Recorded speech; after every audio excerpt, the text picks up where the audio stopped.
मेरे प्यारे बच्चों, आप सभी को मेरा नमस्कार। अब हम लोग देखेंगे भारतीय संविधान के अंतर्गत अनुच्छेद से। पिछले लेक्चर में भी हम लोग इसी का अध्ययन कर रहे थे कि जो भारतीय संविधान है उसमें 495 से अधिक अनुच्छेद है। उनमें से कहना चाहिए अनुच्छेद 1 से लेकर लगभग कहना चाहिए अंडर 100 के अंतर्गत जो अनुच्छेद है उसका हम लोग अध्ययन कर चुके हैं। अब हम लोग आगे का अनुच्छेद का अध्ययन करेंगे जो कहना चाहिए आपके लिए बहुत ही महत्वपूर्ण है। क्लियर? यहाँ पर देखिए 108, 110, 112 इस प्रकार से आप लोग इसको बढ़ते क्रमांक में देखेंगे। जैसे कि पिछले वीडियो में हम लोग देखे थे अनुच्छेद 1, 5 से लेकर 11, 12 से लेकर 35, 36 से लेकर 51 का, उसके बाद है 52, 56, 61, 63, 65 इस प्रकार से बढ़ाते बढ़ाते हम लोग गए थे। तो उसी प्रकार से आप लोग देखिए अनुच्छेद 108 इसमें अध्ययन है संयुक्त अधिवेशन। इसमें किसका उल्लेख है? संयुक्त अधिवेशन। संयुक्त अधिवेशन आप लोग समझते हैं? नहीं समझते? ठीक है, मैं बताता हूँ संयुक्त अधिवेशन क्या है। मान लो कहने चाहिए भारत में 2 प्रकार के सांसद होते हैं, एक होते हैं लोकसभा और एक होते हैं राज्यसभा। यदि सरकार को किसी विषय में कानून बनाना है तब उसको दोनों संसद में पारित कराना अति आवश्यक है। अर्थात लोकसभा में भी पारित कराना है और राज्यसभा में भी पारित कराना है। दोनों में पारित कराने के बाद वह कहाँ जाती है साइन होने के लिए? राष्ट्रपति के पास जाती है।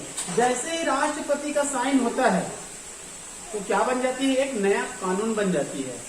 अर्थात भारतीय संविधान में कानून बनाने का अधिकार किसको है? संसद को है। क्लियर? तो मान लो कहने चाहिए वर्तमान या फिर कोई भी सरकार मान लो कहना चाहिए केंद्र में है लेकिन उनकी बहुमत राज्यसभा में नहीं है। केंद्र सरकार में है तो ऑलरेडी कहना चाहिए लोकसभा में उनकी बहुमत तो है, क्योंकि लोकसभा में बहुमत रहेगा तभी सरकार बनेगा। 545 में 272 सीट मिलेगा तभी कहना चाहिए सरकारें बनती हैं भारत में। तो कहना चाहिए लोकसभा में उनका तो बहुमत तो है लेकिन कोई जरूरी नहीं है कि राज्यसभा में बहुमत हो। यदि अन्य कहना चाहिए राज्यों में यदि अन्य पार्टियों की सरकार है तो कोई जरूरी नहीं है केंद्र में कहना चाहिए केंद्र सरकार के ही बहुमत हो। अब दिक्कत यहाँ पर यह आ रहा है, जो भी सेंट्रल गवर्नमेंट है लोकसभा में तो आसानी से पारित करा लिया क्योंकि उसका बहुमत है, लेकिन राज्यसभा में उसका बहुमत नहीं है। ठीक है, तो उस दौरान क्या होता है, लोकसभा में तो पारित करा लिए और राज्यसभा में पारित नहीं हो रहा है, तो दोनों का कहना चाहिए कभी कभी संयुक्त अधिवेशन हो सकता है। क्या हो सकता है? संयुक्त अधिवेशन हो सकता है। भारत में अभी तक कहना चाहिए केवल 3 बार संयुक्त अधिवेशन हुआ है। लास्ट बार कहना चाहिए अटल बिहारी वाजपेयी जब प्रधानमंत्री थे तो 2002 में संयुक्त अधिवेशन हुआ था। एक कहना चाहिए कानून लाए थे पोटा नामक। ठीक है जी, मतलब आतंकवाद को खत्म करने के लिए एक पोटा नामक कानून लाए थे। उसमें लोकसभा में पारित तो करा लिए अटल बिहारी वाजपेयी जी, लेकिन राज्यसभा में पारित नहीं करवा पाए। तो कहना चाहिए संयुक्त अधिवेशन हुआ था। अब संयुक्त अधिवेशन कहाँ होती है? लोकसभा में होती है, राज्यसभा में नहीं होती है। और लोकसभा में कहना चाहिए लोकसभा का जो अध्यक्ष होता है वही इनका अध्यक्ष करता है। क्लियर? उसके बाद है 110 और 112। 110 में उल्लेख है धन विधेयक का। धन विधेयक केवल लोकसभा में प्रस्तुत की जाती है, इसमें राज्यसभा का कोई भी अधिकार नहीं है। उसी प्रकार से 112 में कहना चाहिए वित्त विधेयक। 112 में क्या है? वित्त विधेयक है। इसमें लोकसभा अध्यक्ष की विशेष जिम्मेदारी होती है, वही तय करती है कि कौन सा विधेयक धन विधेयक है, कौन सा विधेयक वित्त विधेयक है। क्लियर? आगे है 124। 124 के तहत भारत में एक सुप्रीम कोर्ट रहेगा। भारत में क्या रहेगा? सुप्रीम कोर्ट रहेगा, उच्चतम न्यायालय रहेगा। ठीक है जी, उच्चतम सुप्रीम कोर्ट रहेगा। इसके अंतर्गत भारत में कहने चाहिए इसका मुख्यालय नई दिल्ली में है। ये प्रत्येक देश में होता है और एक ही होता है। वर्तमान में भारत में कहने चाहिए जो सुप्रीम कोर्ट है उसमें टोटल कहने चाहिए 34 सेटअप है, अर्थात 33 कहने चाहिए न्यायाधीश है और एक क्या है, मुख्य न्यायाधीश है, जिसको कहने चाहिए हम लोग CJI कहते हैं, चीफ जस्टिस ऑफ इंडिया। वर्तमान में कहने चाहिए NV रमन्ना एक कहने चाहिए CJI है। क्लियर। उसके बाद है 148 148 से लेकर 151 तक, ये बहुत महत्वपूर्ण है। ये भी सभी अनुच्छेद बहुत ही महत्वपूर्ण है, कोई भी अनुच्छेद ऐसा नहीं है जो महत्वपूर्ण नहीं है, क्योंकि हम लोग बहुत महत्वपूर्ण अनुच्छेदों का ही क्या कर रहे हैं, अध्ययन कर रहे हैं। 148 से 151 तक इनको इंग्लिश में CAG कहा जाता है, CAG। ठीक है जी। केग रिपोर्ट, इसको हिंदी में क्या कहा जाता है, नियंत्रक महालेखा परीक्षक, नियंत्रक महालेखा परीक्षक। और इनका उपनाम दिया गया है सार्वजनिक धन की संरक्षक। जो सार्वजनिक धन है, भारत सरकार की जो धन है, उनको कहना चाहिए संरक्षण कौन प्रदान करता है, CAG करता है। ये एक रिपोर्ट देता रहता है सरकार को, ठीक है, कि इस विभाग में कहना चाहिए इतना का हानि हो रहा है, इस विभाग में इतना भ्रष्टाचार हो रहा है, इस प्रकार। ये जो CAG है यही कहना चाहिए एक समय भारत में जो 2G, 3G, 4G या फिर कहना चाहिए कोयला खनन से संबंधित जो भ्रष्टाचार हुआ था उसका उजागर किसने किया था, केग रिपोर्ट ने ही किया था। क्लियर। आगे है 153 के तहत राज्यों में क्या होती है, एक गवर्नर होती है, एक राज्यपाल होती है। और राज्यपाल कहने चाहिए संवैधानिक दृष्टि से उस राज्य का क्या होता है, प्रथम व्यक्ति होता है। ठीक है। भारत में कहना चाहिए संविधान की दृष्टि से सबसे ऊंचे पद या फिर प्रथम व्यक्ति राष्ट्रपति को माना जाता है। क्लियर। आगे है 165, मतलब इसके तहत एक महाअधिवक्ता होते हैं। आप लोग को बताया था मैं, भारत में कहना चाहिए अनुच्छेद 76 के तहत एक महान्यायवादी होता है। महान्यायवादी भारत का मुख्य कानूनी सलाहकार, जो भारत सरकार का कहना चाहिए अपनी पक्ष रखता है कोर्ट में, चाहे हाई कोर्ट हो चाहे सुप्रीम कोर्ट का। क्लियर। मतलब भारत सरकार का कानूनी सलाहकार है। क्लियर। उसी प्रकार से राज्य में जो होती है उसको महान्यायवादी नहीं कहा जाता है, उसको कहा जाता है महाअधिवक्ता। ये राज्य सरकार का कहना चाहिए कानूनी सलाहकार होता है। राज्य सरकार की जो पक्ष होता है किसी भी केस में, उसको कहना चाहिए हाई कोर्ट और सुप्रीम कोर्ट में अपना पक्ष रखते हैं। क्लियर। उसके बाद है 170 के तहत कहने चाहिए प्रत्येक राज्यों में क्या होती है, विधानसभा होती है। जितने भी राज्य होती है वहाँ पर विधानसभा होते हैं। क्लियर। छत्तीसगढ़ में कहना चाहिए विधानसभा सीटों की संख्या 90 है। तो किसके अंतर्गत है, अनुच्छेद 170 के तहत। अपने छत्तीसगढ़ में विधान परिषद नहीं है, अपने छत्तीसगढ़ में विधान परिषद नहीं है। अब कहेंगे कि विधान परिषद क्या है। जिस प्रकार से कहना चाहिए भारत में लोकसभा और राज्यसभा 2 सांसद है, उसी प्रकार से कहना चाहिए भारत के कुछ राज्यों में 5-6 राज्यों में 2 विधान, एक विधान परिषद है और एक विधानसभा है। लोकसभा, राज्यसभा, विधानसभा, विधान परिषद। विधान परिषद कहना चाहिए बिहार में है, यूपी में है, महाराष्ट्र में है, कर्नाटक में है, आंध्र में है, तमिलनाडु, जम्मू कश्मीर कुछ राज्यों में है। जम्मू कश्मीर अभी समाप्त हो गए हैं। क्लियर। उसके बाद कहना चाहिए 214 के तहत प्रत्येक राज्य में क्या रहेगा, हाई कोर्ट रहेगा। आप लोग सुने होंगे प्रत्येक राज्य में क्या होती है, एक हाई कोर्ट होती है। अपने छत्तीसगढ़ में भी कहना चाहिए एक हाई कोर्ट है। तो हाई कोर्ट अपने छत्तीसगढ़ में कहाँ है, वो कहना चाहिए बिलासपुर में है। इसी कारण बिलासपुर को कहना चाहिए न्यायधानी कहा जाता है। इसके तहत 214 के तहत प्रत्येक राज्यों में एक हाई कोर्ट रहेगा, लेकिन प्रत्येक राज्य में एक हाई कोर्ट नहीं होता है मान लो, तो कहना चाहिए 231 के तहत 2 या 2 से अधिक राज्यों के लिए एक हाई कोर्ट हो सकता है। 2 या 2 से अधिक राज्यों के लिए एक हाई कोर्ट हो सकता है। जैसे कि गुवाहाटी जो हाई कोर्ट है वो 4-5 राज्यों के लिए एक ही है। किसके तहत, 231 के तहत। क्लियर। भारत में कहने की सबसे बड़ा high court Allahabad high court को माना जाता है। वहां पर जजों की संख्या 75 है। क्लियर। उसके बाद है 235 235 के अंतर्गत जिला में भी एक न्यायालय होता है जिसको कहा जाता है जिला सत्र न्यायालय, सीडीएम कोर्ट कहा जाता है। ये कहना चाहिए 273 के तहत है। क्लियर, आगे चलते हैं। 243 कहना चाहिए, इसको बाद में संविधान संशोधन द्वारा लाया गया है 1992-93 में। 1992-93 में 73वें और 74वें संविधान संशोधन लाया गया। और जो ग्राम पंचायत होती है, पंचायती राज अधिनियम होता है, और जो नगरीय प्रशासन होता है, ठीक है, इनको कहने की 243 में लाया गया। ये पहले जो ग्राम पंचायत है 40 में था, किसमें था? 40 में। लेकिन 40 कहने की राज्य के नीति निर्देशक तत्व थे जिनको कोर्ट द्वारा लागू नहीं किया जा सकता था, अतः वहां से संविधान संशोधन करते हुए कहाँ लाया गया? 243 में लाया गया। क्लियर, आगे है 263 के तहत कहना चाहिए जो राष्ट्रपति होते हैं अंतरराज्यीय परिषद का गठन कर सकते हैं, अंतरराज्यीय परिषद का गठन कर सकते हैं। क्लियर, उसके बाद है 266 और 267। 266 और 267। 266 में है संचित निधि। भारत सरकार के पास कई निधि होती है जिसमें कहना चाहिए पैसे होता है, फंड होता है। क्लियर, तो भारत सरकार को कहना चाहिए जो राजस्व आय की प्राप्ति होती है, चाहे कहना चाहिए कोई भी विभाग से हो, किसी भी विभाग से कहने की उसको राजस्व की जो प्राप्ति होती है, उनको जो टैक्स कलेक्शन होता है, या फिर कहने की कहीं जो उधार दिए रहते हैं उनसे कहने की जो ब्याज मिलता है, वो सभी पैसे किसमें आकर जमा होती रहती है? संचित निधि में जमा होती रहती है।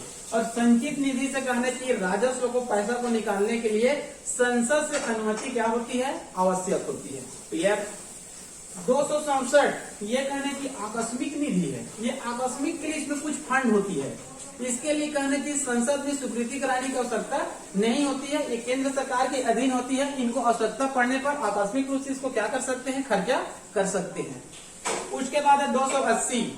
भारत सरकार के पास अनुच्छेद 280 के तहत एक वित्त आयोग होती है। भारत में प्रथम वित्त आयोग 1951 में लाया गया था, और प्रथम इनके अध्यक्ष, इनमें अध्यक्ष भी होते हैं। वित्त आयोग के अध्यक्ष कौन है? तो प्रथम कौन थे? के.सी. नियोगी। क्लियर, अभी कहने की 2020 से 2025 तक का कार्यकाल चल रहा है वित्त आयोग। उसके बाद है 292। 292 के तहत जो गवर्नमेंट ऑफ इंडिया है, गवर्नमेंट ऑफ इंडिया अर्थात भारत सरकार, वो कहना चाहिए वर्ल्ड बैंक या फिर अन्य बैंक से क्या ले सकता है? उधार ले सकता है।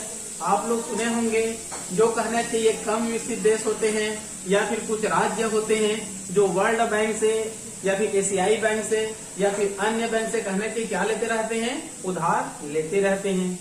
यदि भारत सरकार के पास कहने की कुछ पैसे की कमी हो गया तो विश्व बैंक से क्या ले सकता है? उधार ले सकता है।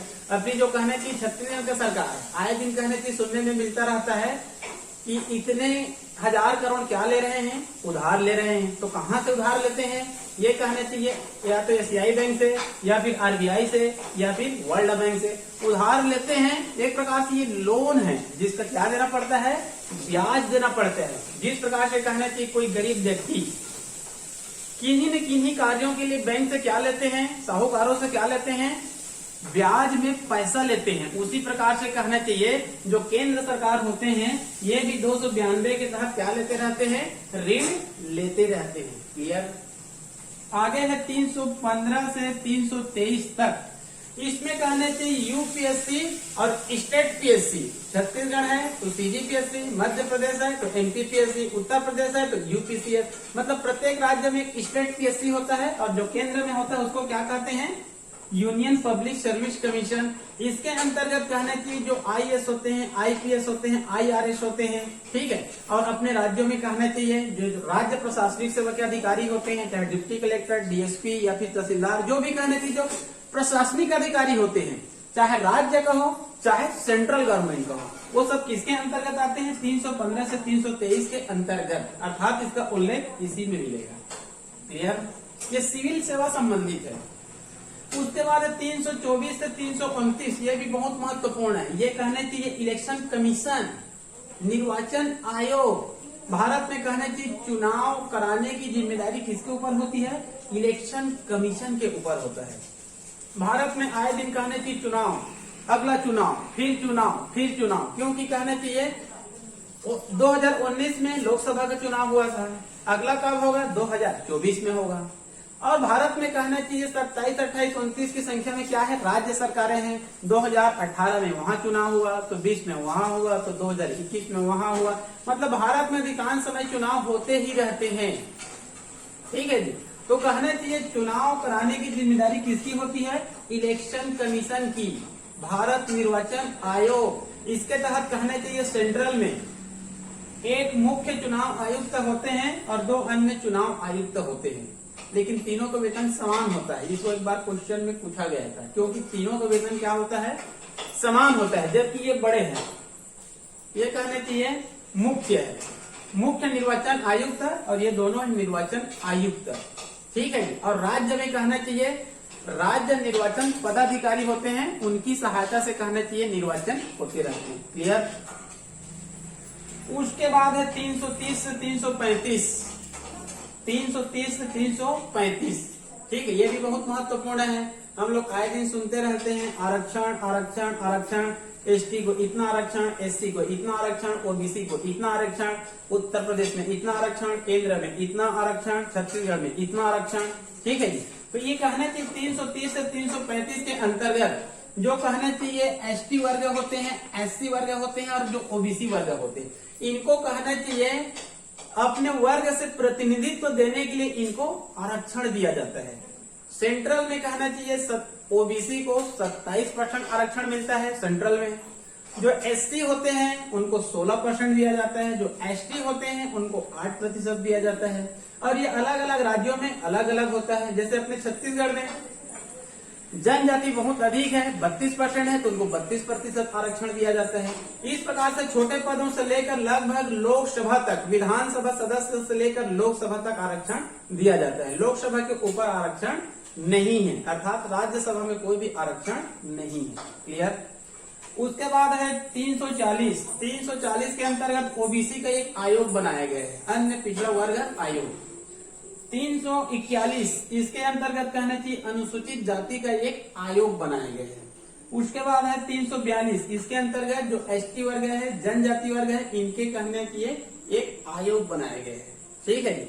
उनके बाद 342 से आगे चलते हैं 343। 343 मतलब हिंदी को राजभाषा माना गया है। वर्तमान में भारतीय संविधान में 22 भाषा को मान्यता दी गई है। ठीक है, 22 भाषा को मान्यता दी गई है अनुसूची 8 के अनुसार, और उसमें कहना चाहिए हिंदी को क्या माना गया है? 343 के तहत राजभाषा का दर्जा दिया गया है। क्लियर। आगे है 350 का। 350 का अर्थात इसके अंतर्गत जो माता पिता को, बच्चों को कहना चाहिए मातृभाषा में शिक्षा देना है। बच्चों को शिक्षा किस माध्यम से देना है? मातृभाषा, अर्थात उनके जो माता पिता है, उनके माता पिता जो भाषा को बोलते हैं, जो बोली को बोलते हैं, उसी भाषा या फिर उसी बोली के अनुसार बच्चों को क्या दिया जाएगा? शिक्षा दिया जाएगा। वर्तमान में कहना चाहिए 2020 में जो नई शिक्षा नीति लाई गई है, उसमें कहना चाहिए इसका ध्यान रखा गया है कि बच्चों को कहना चाहिए उनके मातृभाषा में क्या दिया जाए? शिक्षा दिया जाए। क्लियर। आगे है 351। 351 के तहत है हिंदी भाषा का विकास करना है।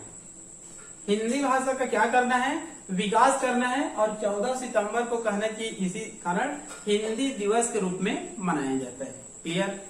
आगे है 352, 356, 360, ये तीनों कहना चाहिए आपातकाल की स्थिति से है। ठीक है, आपातकाल शब्द से ही लग रहा है इमरजेंसी, आपातकाल। ठीक है, पहला देखते हैं 352। यदि देश में कहना चाहिए आपातकाल लगाना है तो 352 के तहत लगेगा। इनको राष्ट्रीय आपातकाल कहा जाता है। मतलब कोई बड़ी इमरजेंसी आती है, ठीक है, जिसकी कल्पना नहीं कही जाती है कि क्या हो सकता है यदि आपातकाल नहीं लगाया जाएगा तो। ठीक है, सांप्रदायिक दंगा हो सकते हैं, कुछ भी हो सकते हैं, जिसके कारण देश में क्या लगाई जाती है? राष्ट्रीय आपातकाल। 352 के तहत अभी तक भारत में 3 बार राष्ट्रीय आपातकाल लगा हुआ है। एक बार लगा हुआ है 1962 में, जब भारत और चाइना के बीच में युद्ध हुआ, उस समय राष्ट्रीय आपातकाल पहली बार लगाया गया था। उसके बाद 1971 मतलब भारत और पाकिस्तान की युद्ध, पहला है भारत और चाइना की युद्ध, इसमें भारत हार गया था। ये है 1971 भारत और पाकिस्तान के युद्ध, इसमें भारत जीत गया था। उसके बाद है 1975, ये 1975 का जो राष्ट्रीय आपातकाल था, इनको कहना चाहिए उस समय के जो प्रधानमंत्री थी श्रीमती इंदिरा गांधी, इन्होंने कहना चाहिए अपने आप को प्रधानमंत्री के पद में बनाए रखने के लिए कहना चाहिए उस दौरान क्या लगाया गया था, राष्ट्रीय आपातकाल लगा दिया गया था, जो बाद में कहना चाहिए सुप्रीम कोर्ट में निर्णय हुआ तो सुप्रीम कोर्ट को भी प्रभावित करने का प्रयास किया गया और बाद में इसको कहना चाहिए अनुचित पाया गया, मतलब उचित नहीं था। उसके बाद है 356 कहने चाहिए राज्यों में आपातकाल लगाया जाता है। राज्यों में जो आपातकाल लगाया जाता है उसे कहा जाता है राष्ट्रपति शासन। यदि कहना चाहिए कोई राज्य सरकार है, ठीक है, निर्वाचित सरकार है, लोकतांत्रिक तरीका से चुनी हुई सरकार है, लेकिन कहना चाहिए वह सरकार संविधान के अनुसार नहीं चलता है, तो कहना चाहिए जो राज्यपाल होता है वो केंद्र सरकार को, राष्ट्रपति को अपना कहना चाहिए संतुष्टि भेज देता है कि राज्य सरकार संविधान के अनुसार नहीं चल रहा है, अतः यहाँ पर राष्ट्रपति शासन लगाया जाए। और कहना चाहिए केंद्र सरकार एक बार उसको परीक्षण कराता है और यदि उसको सही लगता है कि राज्य सरकार संविधान के अनुसार सरकार को नहीं चला रहे हैं तो राज्यों में क्या लगा दी जाती है, राष्ट्रपति शासन। क्लियर। राष्ट्रपति शासन हमारे देश में सबसे पहले किस राज्य में लगा था, तो उत्तर आता है पंजाब में। सबसे अधिक समय तक किस राज्य में लगाया गया था, तो उत्तर आता है जम्मू कश्मीर। क्लियर। आगे 360 का अर्थ है वित्तीय आपातकाल। ये भारत में अभी तक एक बार भी नहीं लगा है। वित्तीय आपातकाल का अर्थ होता है यदि भारत में कहना चाहिए वित्त की समस्या आ जाएगा, पैसे की समस्या आ जाएगा, ठीक है, और बहुत ही इमरजेंसी रहेगा तो क्या लगाया जा सकता है, वित्तीय आपातकाल लगाया जा सकता है। क्लियर। आगे है 368 के तहत संविधान में संशोधन किया जाता है। आप लोगों को पता होगा 26 जनवरी 1950 को संविधान लागू हुआ, 1950 में लागू हुआ और प्रथम संविधान संशोधन कब हुआ था, 1951 में, मतलब लागू होने के जस्ट अगले वर्ष, ठीक है। और संविधान में 11वीं और 12वीं अनुसूची को जोड़ा गया, ठीक है। जो मूल कर्तव्य नहीं थे उसको भी क्या किया गया, जोड़ा गया। तो संविधान में कहना चाहिए संविधान संशोधन होना आम बात हो गया है। अभी अभी कुछ दिनों पहले कहना चाहिए 127वां 127 एक कहना चाहिए संविधान संशोधन किया गया, जिसमें जो ओबीसी वर्ग के जो स्टूडेंट्स है उसको नेट नामक एग्जाम में कहना चाहिए 27% आरक्षण दिया गया और ईवीएस कोटे से, अर्थात जो जनरल कैटेगरी के स्टूडेंट्स है जो गरीब होते हैं उनको 10% आरक्षण दिया गया। क्लियर। तो जो संविधान संशोधन होते हैं ये कहाँ का संविधान से लिया गया है, साउथ अफ्रीका, दक्षिण अफ्रीका नामक देश है, वहां के संविधान संशोधन से इसको लिया गया है। क्लियर। उसके बाद है 370, वर्तमान में कहना चाहिए 370 को खत्म कर दिया गया है, ठीक है। 5 अगस्त 2019 के पहले, 5 अगस्त 2019 के पहले संविधान में कौन से अनुच्छेद थी, 370, और 370 के तहत जम्मू कश्मीर को क्या मिला हुआ था, एक विशेष राज्य का दर्जा मिला हुआ था, जिसके कारण कहना चाहिए जम्मू कश्मीर एक ऐसा स्टेट था, जो ऐसा राज्य था जहां पर भारत सरकार का कानून वहां पर लागू नहीं होता था। भारत सरकार संसद में कोई भी कानून पारित करता था वो जम्मू कश्मीर में लागू नहीं होता था, ठीक है। वहां का संविधान भी अलग था, वहां का झंडे भी अलग था, वहां का कानून भी अलग था। तो इस प्रकार से भारत सरकार को अपने कानून को वहां पालन कराने के लिए बड़ी दिक्कत होती थी। और जम्मू कश्मीर के जो कहना चाहिए जो नेता थे, फारूक अब्दुल्ला, उमर अब्दुल्ला, महबूबा मुफ्ती, अन्य जो मुस्लिम नेता थे, ये सब यही कहते थे यदि 370 को खत्म किए, 370 को खत्म किए तो जम्मू कश्मीर भारत देश से क्या हो जाएगा, अलग हो जाएगा। अर्थात 370 के तहत ही जम्मू कश्मीर भारत से क्या हुआ है, जुड़ा हुआ है, ऐसे पहले बोलते थे, ठीक है। अर्थात कहना चाहिए जो मोदी सरकार है, जो केंद्र सरकार है, उनको कहना चाहिए, संदेश देना चाहते थे कि आप 370 को खत्म नहीं कर सकते, 370 को खत्म किए तो जम्मू कश्मीर भारत से क्या हो जाएगा, अलग हो जाएगा और हम एक नया देश बन जाएंगे। ऐसे कहना चाहिए चैलेंज करते रहते हैं। क्लियर। तो कहना चाहिए जो सेंट्रल गवर्नमेंट है, भारत सरकार है, उन्होंने 5 अगस्त 2019 को, ठीक है, जिसमें कहना चाहिए अपने जो गृह मंत्री है सेंट्रल में श्री अमित शाह, उन्होंने कहना चाहिए 5 अगस्त 2019 को जम्मू कश्मीर राज्य पुनर्गठन अधिनियम लाए और राज्यसभा और लोकसभा दोनों में पारित कराए और 370 को क्या कर दिए, खत्म कर दिए। और उसके बाद जम्मू कश्मीर और लद्दाख दोनों को कहना चाहिए सेंट्रल गवर्नमेंट के अधीन, कहना चाहिए केंद्र शासित प्रदेश का दर्जा दिया गया। और इस प्रकार से कहना चाहिए 370 की कहानी क्या हो जाती है, समाप्त हो जाती है। और जम्मू कश्मीर आज भी कहना चाहिए भारत सरकार के ही अधीन है। और वहां के जो राज्य के जो नेता थे, स्थानीय नेता थे, जो पहले चिल्लाते थे कि इनको खत्म करेंगे तो अलग हो जाएंगे, भारत देश से अलग हो जाएगा, उन सबको 1 साल के लिए क्या कर दिया गया, नजर बंद कर दिया गया। क्लियर? तो इस प्रकार से कहना चाहिए अनुच्छेद 370 तक है। तो यहाँ पर हम लोग देखें अनुच्छेद मतलब आर्टिकल 1 से लेकर 370 तक कहना चाहिए, जो बहुत महत्वपूर्ण कहना चाहिए अनुच्छेद है, उसका हम लोग अध्ययन किए। इसके जस्ट बाद कहना चाहिए हम लोग संविधान से संबंधित जो अन्य बहुत महत्वपूर्ण जानकारी उन सब का हम लोग अध्ययन करेंगे। ठीक है जी, तो अभी के लिए केवल इतना ही।